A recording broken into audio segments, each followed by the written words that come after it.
crois que c'est vraiment dans l'ADN des Dauphinois, des enseignants-chercheurs, des personnels administratifs, d'accueillir les publics qui peuvent être plus en difficulté.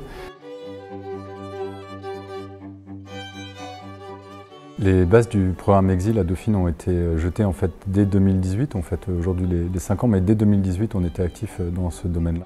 L'objectif principal, c'est pas simplement d'ouvrir les portes de Dauphine à des étudiants qui ont un très bon niveau. Ce qu'il faut, c'est vraiment leur apprendre le français ou parfaire leur niveau de français.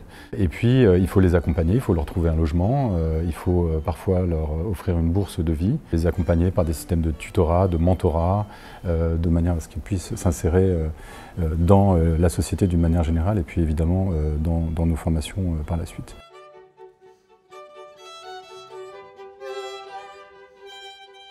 Moi, je viens d'une ville qui s'appelle Kherson.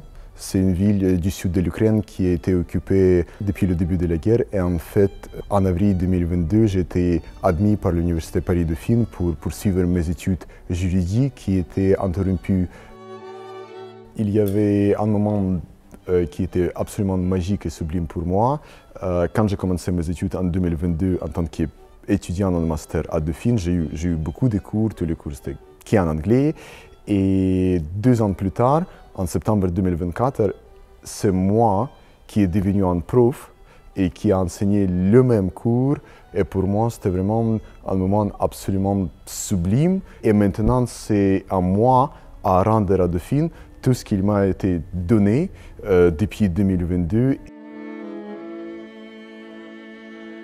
Malgré tous les défis dans ma vie spéciale et dans mon pays, Gaza, malgré toutes les situations trop difficiles, j'ai réussi et toujours je me sens trop fière de moi aussi. C'était un choc parce que l'éducation, l'infrastructure de l'université n'est pas la même que Venezuela. Et la quantité des étudiants aussi, il y a beaucoup d'étudiants internationaux. Et on entend beaucoup de langues différentes dans les couloirs et c'était très cool. Je suis particulièrement fière de pouvoir bien m'exprimer en français.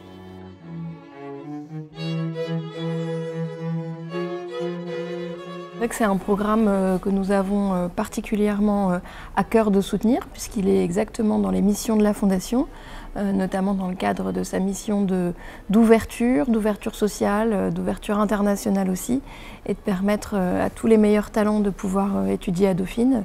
C'est vraiment important qu'on puisse soutenir ce programme et nous allons accentuer notre aide au programme Exil pour pouvoir permettre d'octroyer plus de bourses dans les prochains mois. Je suis vraiment extrêmement fier de présider une université qui fait autant d'efforts pour les étudiants en exil. C'est vraiment quelque chose d'extrêmement important, c'est leur donner une seconde chance.